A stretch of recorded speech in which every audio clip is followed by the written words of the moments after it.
convierte al menos. Estamos hablando de la utilización, o sea, en qué empresas se utiliza y la razón por la cual se escoge ese método.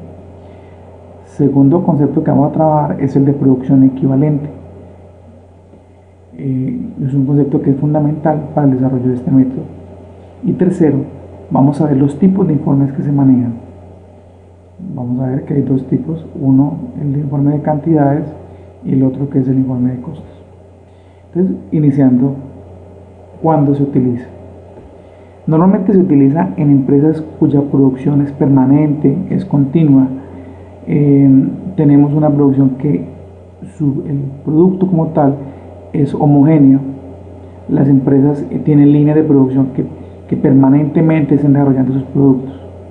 A diferencia del sistema de costos por órdenes de producción, en la cual veíamos que perfectamente lo que se hacía en producción podía variar mucho de una orden a otra. Aquí no, aquí en estas empresas tenemos procesos productivos claramente establecidos y normalmente permanentes. Ocurre mucho en empresas, por ejemplo, de producción de vehículos y en general en aquellas empresas que tengan líneas de producción. El segundo concepto que vamos a trabajar es el correspondiente a producción equivalente. ¿Qué es la producción equivalente? Este término es muy importante aclararlo porque únicamente se utiliza en este método y básicamente es un efecto teórico que tenemos para poder hacer la medición.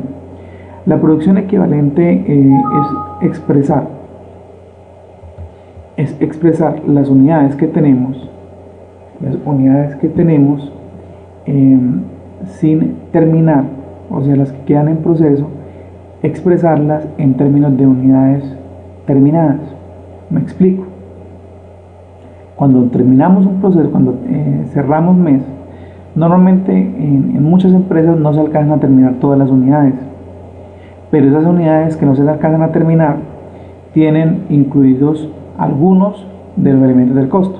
Acordemos que los elementos del costo son materia prima, que son mano de obra y es indirectos. Entonces puede ocurrir que esas unidades tengan aplicada algunos elementos del costo en distintas proporciones. Puede ser que para terminar una silla, por ejemplo, yo haya hecho la parte de la base y para poder hacer esa parte de la base incorporé unas materias primas, digamos el 50% de las materias primas que se consumen para esa silla, pero también va una mano de obra, digamos un 50% de mano de obra, y va X porcentaje de indirecto aplicado, por decirlo un 30%. ¿Quién nos determina esto en las empresas, en la realidad? No son los contadores, normalmente son las personas encargadas de la producción, quienes son los que determinan en qué mayor o menor medida está aplicado cada elemento del costo. Ellos nos van a decir sencillamente quedaron tantas unidades en proceso y esas tantas unidades tenemos estimado, de acuerdo a un cálculo técnico, que se ha aplicado un X porcentaje de materia prima, X porcentaje de mano de obra o X porcentaje de indirectos. Ese cálculo como tal no es inventado ni es de la loca. Normalmente el cálculo se hace teniendo en cuenta unas tablas que la gente de producción construye con el fin de determinar qué tan representativo es la incorporación de una materia prima o de un proceso productivo, qué tanto pesa con respecto al total. Entonces, nosotros en la producción equivalente básicamente lo que vamos a hacer es una operación matemática en la cual, si nos dicen que nos van a dar, quedaron, por decir algo, 100 unidades en proceso, de las cuales tienen un 50% de mano de obra, de las cuales tienen un 50% de indirectos y de las cuales tienen un 30% de CIF, vamos a determinar cuánto representa esto en unidades terminadas. Si ustedes se fijan bien, esas unidades como tal no son susceptibles de ser vendidas. ¿Por qué? Porque todavía están en proceso. Sin embargo, es una cuenta matemática que hacemos con el fin de poder adelantar el método que estamos trabajando. Finalmente, a nivel de los sistemas de costos por procesos se manejan unos informes, dos informes básicos adicionales al estado de costos, que son el informe de cantidades y el informe de costos. En el informe de cantidades hacemos una descripción, y ya lo vamos a ver ahorita, de todas las el movimiento de las unidades en un periodo. Básicamente vamos a justificar cómo llegaron y qué tantas unidades quedaron y qué tantas unidades se transfirieron. Y el segundo informe es un informe de costos, en el cual lo que vamos a hacer es valorizar esas unidades. Miremoslo pues en el ejercicio y vamos a plantearlo. Entonces, inicialmente, miremoslo acá, vamos a verlo en este ejercicio. Fijémonos en esta primera parte. En el informe de cantidades, normalmente, que contiene estos datos básicos, tenemos algo que se llama inventario inicial. Acá me dice inventario inicial de terminadas y retenidas, inventario inicial de unidades en proceso. ¿Qué son las unidades terminadas y retenidas? Son unidades a las cuales se le ha incorporado cada uno de los elementos del costo, normalmente a un 100%, o sea, serían susceptibles de ser vendidas, pero por algún motivo no han sido transferidas al almacén de producto terminado. Puede ser, por ejemplo, unidades que se han terminado y no se han embalado, o sea, no se le haya colocado el empaque exterior con el fin de que se transfieran a almacén de producto terminado. El otro concepto que tenemos acá es el inventario inicial de las unidades en proceso. Esas unidades en proceso se refieren a unidades que quedaron del periodo anterior y que no han sido terminadas. Hablando de esto, entonces, estamos hablando de inventarios iniciales. Posiblemente tenemos la segunda sección del informe de cantidades, que es lo correspondiente al mes actual. En el mes actual tenemos las unidades comenzadas, que son las unidades que se lanzaron en el mes. Tenemos un total que corresponde a las unidades del mes anterior más las unidades comenzadas. Ese total, esas son las unidades que vamos a empezar a distribuir. Vamos a empezar a ver qué pasó con ellas en este informe de cantidades. ¿Cómo lo vamos a distribuir? Entonces, este dato nos lo da producción de cuántas unidades se comenzaron. Eso igual lo tenemos también de los informes anteriores. Me va a decir entonces cuántas unidades, de acuerdo a lo que reportó producción, fueron terminadas y transferidas. ¿Qué quiere decir eso, terminadas y transferidas? Unidades a las cuales se le incorporó materia prima, mano de obra e indirectos, y que fueron transferidas al almacén de producto terminado. O si este proceso que estamos viendo acá no es un proceso final, sino que sigue otro proceso que recibe, sencillamente serían las unidades terminadas y transferidas al siguiente proceso. La segunda parte es el inventario final de las unidades terminadas y retenidas. Como les decía ahorita, unidades que se terminaron pero que no han sido transferidas o al siguiente proceso o al almacén de producto terminado. Esto que estamos hablando acá son inventarios finales, y esto que estamos hablando acá son inventarios iniciales. Posteriormente tenemos las unidades en proceso. Miren lo siguiente. Fíjense que acá tenemos 40.000 unidades. Terminadas 28, terminadas de transferidas 28, terminadas de retenidas 2.000. Para poder empezar a revisar si nos cuadra la distribución, al final, todo lo que hagamos de aquí, de la parte de distribución hacia abajo, tiene que volver a darnos igual a las unidades que tenemos para distribuir. Si no, el informe está mal, algo nos quedó por fuera. Entonces nos reportan estas terminadas transferidas y estas terminadas retenidas. Igual nos reportan unas unidades en proceso. Esas unidades en proceso básicamente son las unidades que no se alcanzan a terminar, y nos reportan que a esas unidades se les incorporó un 85% de mano de obra, de materia prima, un 70% de mano de obra y un 60% de CIF. Lo que quiere decir esto es que tenemos una incorporación en distintos niveles para estas unidades en proceso.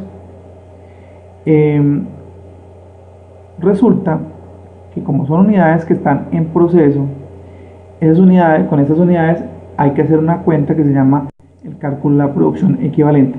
Fijémonos en esta información que nos dieron acá. ¿Quién nos la dio? Como les decía anteriormente, nos la da los jefes de producción, de acuerdo a las tablas que tengan, de acuerdo a qué tanto pese cada proceso o cada materia prima dentro del total de un producto, y allí calculan cuánto corresponde. Entonces vamos a ver, aquí tenemos lo que les comentaba anteriormente, el cálculo de unidades equivalentes, que es expresar las unidades en proceso en términos de unidades terminadas. Vamos a ver cómo se calculan. Entonces miremos acá. Unidades terminadas y transferidas, las que ustedes ven acá, las que nos reportaron de producción, las que podemos comparar con CARD de lo que llegó al producto terminado, me dice que fueron 28.000. Miren lo siguiente, ¿por qué ustedes se preguntarán por qué se repiten 3 veces la misma cantidad? Sencillamente es porque aquí consideramos para el cálculo de la producción equivalente que consideramos cada elemento del costo en forma independiente. Esto se le haría básicamente de la siguiente manera: se terminaron y transfirieron 28.000 unidades, a las cuales se le incorporó 100% de materia prima, 100% de mano de obra y 100% de CIF. ¿Por qué 100%? Porque miren, son 28 y aquí estoy reportando 28. Terminadas y retenidas, 2.000, que son estas segundas que vemos acá.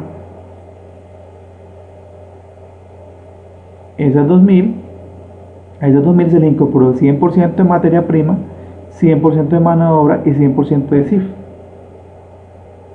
Dijimos que estas unidades estaban listas para enviar a producto terminado, al almacén de producto terminado, sino que por algún motivo falta embalarlas o hacer otro procedimiento. Ya tienen incorporado todos los elementos del costo, pero no han sido transferidas todavía al almacén de producto terminado o al siguiente proceso. Y finalmente, esto que vemos acá pues es muy parecido a lo que lo podemos copiar directamente del informe de cantidades, pero al final tenemos las unidades en proceso. Ahí es donde cambia un poquito el asunto. Tenemos, ¿cómo se calcula? Que quedaron 9.000 unidades en proceso, pero esas 9.000 unidades solamente tienen el 85% de materia prima. Entonces fijémonos acá. Si ustedes se fijan acá, la cuenta que sacamos es multiplicando el total de unidades en proceso por el porcentaje de materia prima que se le ha asignado, en este caso un 85%. Eso me da 7.650 unidades en materia prima. ¿Cómo se calcula este otro? Lo mismo, 9.000 unidades en proceso, a las cuales se le ha aplicado un 70% de mano de obra, y eso me da 6.300 unidades. Finalmente en el CIF, igual, 9.000 unidades de producto en proceso, a las cuales se le ha incorporado un 60% de CIF, y vemos que eso me da 5.400 unidades. Al final sumamos estos tres elementos. Acordémonos que todos estos tres son inventarios finales de ese proceso, y vemos que hay 37.600 unidades equivalentes de materia prima, 36.300 unidades equivalentes de mano de obra y 35.400 unidades. Ojo con esto y no nos vayamos a confundir. Estos cálculos sencillamente son operaciones que se hacen matemáticamente para poder que el método funcione. No quiere decir que yo cuente con estas unidades, con este valor de unidades equivalentes, las cuente para la venta. A lo sumo, si yo fuera a mirar con cuántas unidades cuento para vender, tendría que tomar básicamente las terminadas y transferidas y las terminadas y retenidas en el caso de que este fuera un proceso final. Si no, pues sencillamente esto se transferiría al siguiente proceso.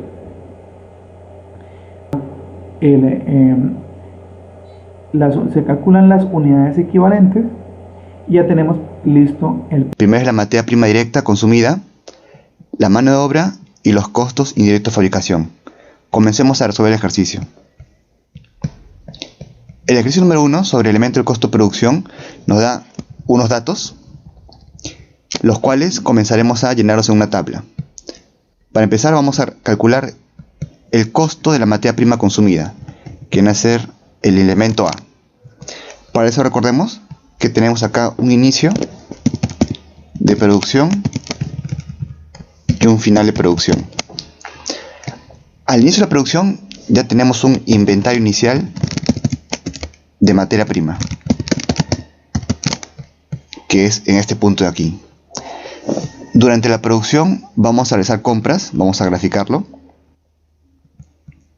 Desde el inicio hasta el final de la producción vamos a realizar compra de materia prima.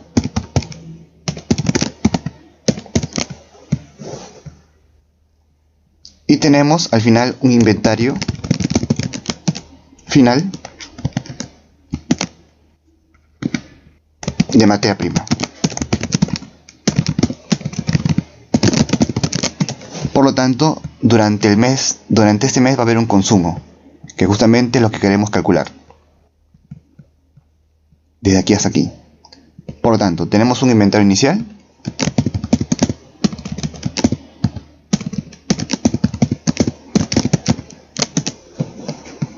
Una compra de materia prima y un inventario final. Queremos calcular cuánto ha sido el consumo durante este momento. Por lo tanto, el consumo va a ser igual al inventario inicial de materia prima más lo que se compra de materia prima menos el inventario final. Muy bien, y vamos a utilizar esa fórmula para hallar el consumo de materia prima. Para empezar, el inventario inicial es dato, son 5.000 soles de inventario inicial. Quiere decir que al comenzar el mes tenemos 5.000 soles en materia prima. Durante ese mes, como un requisito de producción, vamos a comprar más materia prima, 7.500. Entonces tenemos este dato acá, acá son 5.000. Compramos 7.500 más durante el mes. Y nos dicen que al final del mes quedan 6.200. Por lo tanto, el consumo de materia prima va a ser igual inventario inicial más las compras menos el inventario final. Ya tengo el elemento A de materia prima consumida. Voy a marcarlo con color. Listo. Ahora, el segundo elemento del costo de producción es la mano de obra, que se viene a decir acá, el elemento B, que ya es dato. Me dicen que la mano de obra directa son 15.000 soles. Voy a ir marcando lo que ya tengo. Ya completé esto. Ahora vamos a poner la mano de obra directa, son 15.000 soles.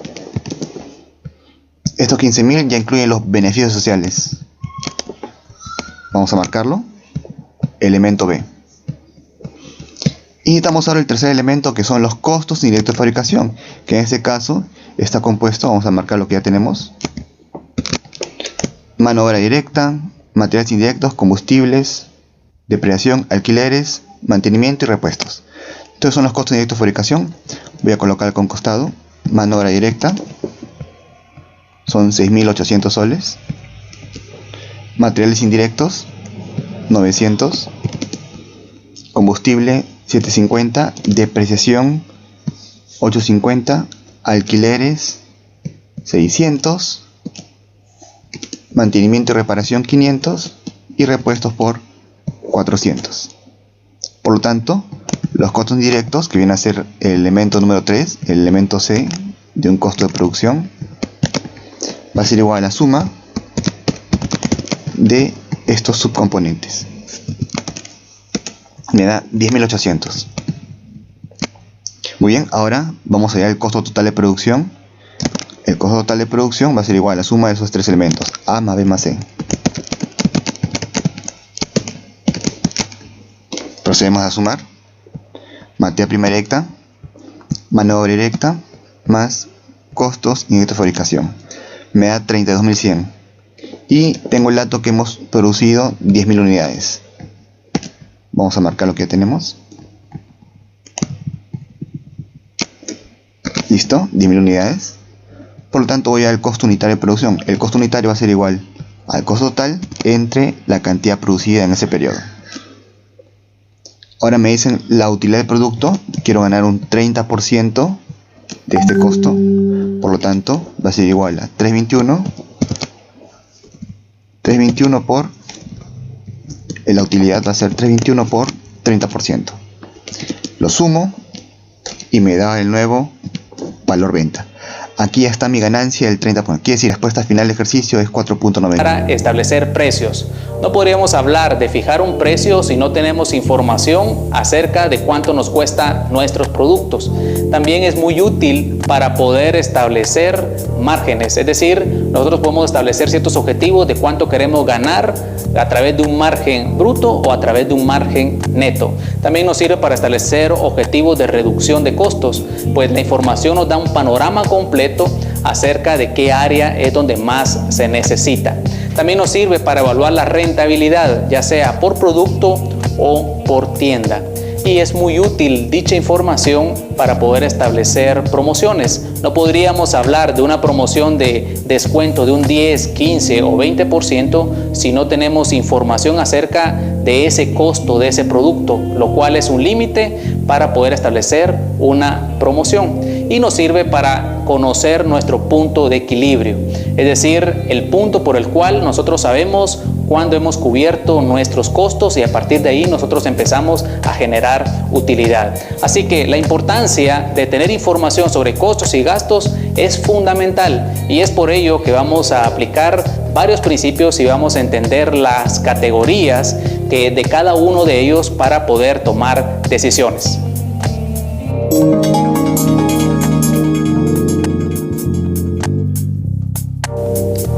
Cuando hablamos de clasificación de costos, podemos entender que hay dos tipos.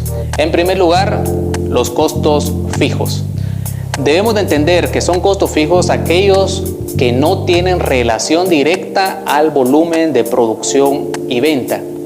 Y también existen los costos variables, y son aquellos que sí tienen relación directa con el volumen de producción o venta.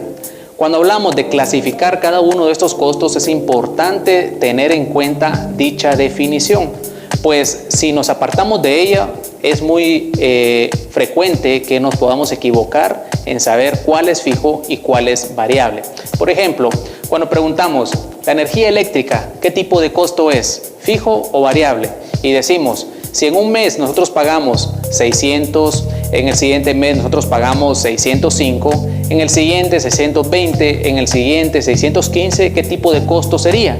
Pues muchos responderían que es un costo variable, lo cual no debe de ser así, pues no depende de cuánto varíe en cantidad, sino que depende si tiene relación o no directa con el volumen de producción.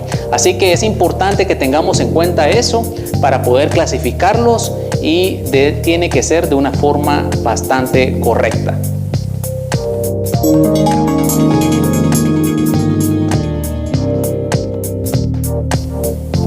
Cuando hablamos de costos fijos, decíamos que son aquellos que no tienen relación directamente proporcional con el volumen de producción o venta. ¿Cuáles podrían ser los costos fijos en una empresa? Por ejemplo, podría ser el pago de sueldos, aquellos que son dados en unidad de tiempo, ya sea en forma mensual o en forma quincenal. También pueden ser costos fijos el pago de alquiler cuando la empresa opera en un local que no es propio.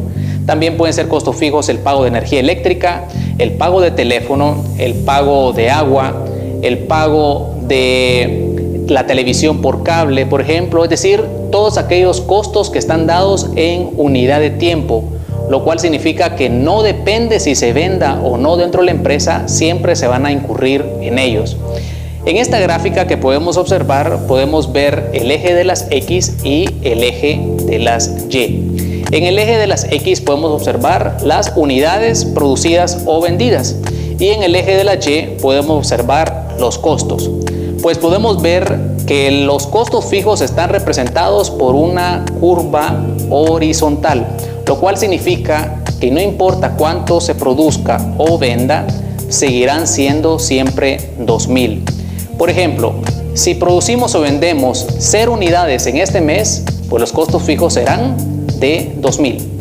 Si producimos o vendemos 1000 unidades en este mes, pues los costos fijos serán pues 2000. Si producimos más de ello, los costos fijos continuarán siendo de 2000. Esto significa que si no vendemos nada, pues la pérdida en la empresa será la sumatoria de los costos fijos. Entender los costos fijos es muy importante porque a través de ello podemos beneficiarnos de las economías de escala, lo cual significa que a mayor volumen de producción, los costos fijos se van diluyendo entre cada unidad producida hasta ser José y Álvaro utilizan eToro para totalmente irrelevante. Como podemos observar en esta tabla, podemos ver que si los costos fijos son de 2000 y producimos una unidad, pues los costos fijos unitarios van a ser de 2000.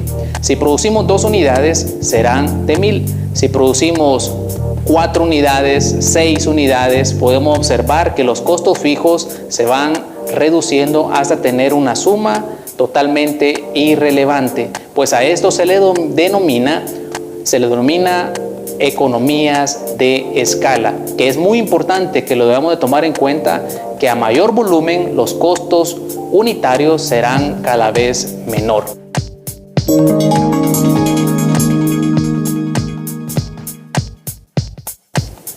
Ahora hablaremos de costos variables y decíamos que son aquellos que sí tienen relación directa con el volumen de producción y venta, lo cual significa que a mayor volumen, pues mayor costo variable, y a menor volumen, menor costo variable. Estos son, por ejemplo, las materias primas. Si nosotros tenemos un sistema de producción, pues las materias primas incurrirán en mayor costo si producimos más. También la mano de obra directa puede ser considerada como costo variable si pagamos a destajo. Pues cada uno de ellos va a tener una relación directamente proporcional en la medida que incrementemos el volumen de producción. Aquellas empresas que no producen, sino que solo comercializan un bien o un producto, pues el costo variable sería el costo del producto que le pagamos al proveedor. En la gráfica podemos observar pues que hay una relación directamente proporcional, que en la medida que aumenta las unidades producidas en el eje de las X, así también aumenta el costo variable en las ejes de las Y. Entonces, podríamos decir, por ejemplo, que si estamos produciendo pan, podríamos decir que uno de los costos variables es el costo de la materia prima, y en este caso podríamos decir que es la harina. Para producir un pan, podríamos decir que nos llevamos cierta cantidad de harina que su costo es de 25 centavos. Si producimos 2 panes, pues el costo de la materia prima, que en este caso es la harina, serían de 50 centavos. 3 panes serían de 75 centavos y en sí, cada vez que aumentamos el volumen, pues el costo de la harina será mayor. Como podemos observar en esta tabla, en la medida que incrementamos el volumen de producción, pues también se aumenta el costo de la materia prima. Sin embargo, acá hay un supuesto en el cual, si analizamos de manera profunda, podríamos decir que no es válido, y es que el costo variable permanece en la medida que aumentamos el volumen de producción, es decir, 25 centavos va a ser siempre el costo de la onza, aunque aumentemos la cantidad producida, lo cual no es cierto si consideramos la curva de la experiencia o el costo de negociación con los proveedores. La curva de la experiencia nos sirve para reducir costos variables de la mano de obra directa, pues en la medida que aumentamos nuestra experiencia en producción, aumentamos la velocidad y por lo tanto reducimos costo en el tiempo. También, si aumentamos el volumen de producción, vamos a tener mayor capacidad de negociar con el proveedor a que nos dé un costo más bajo de las materias primas y así poder reducir los costos variables. Entonces, es bien importante tener en cuenta el efecto que puede tener el costo variable, que es muy particular y muy independiente pues de los costos fijos.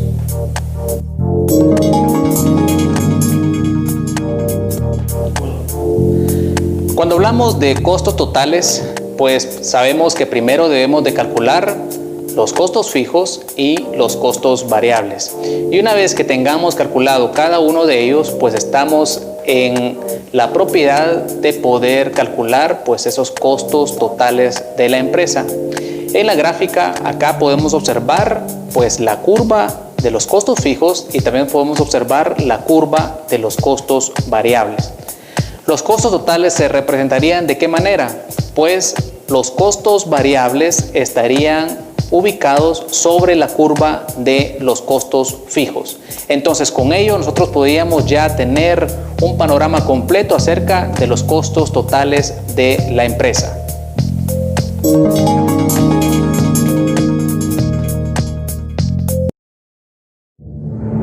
We live in strange times. Calcular el punto de equilibrio, pues es importante poder establecer un precio y con base a ese precio poder establecer la curva de los ingresos. Los ingresos se calculan por la relación entre el precio de venta por unidad y la cantidad de unidades. En base a ello nosotros podemos establecer una curva de ingresos. En esta tabla podemos observar que si nosotros vendemos un pan en 60 centavos, pues nuestros ingresos serían de 60 centavos.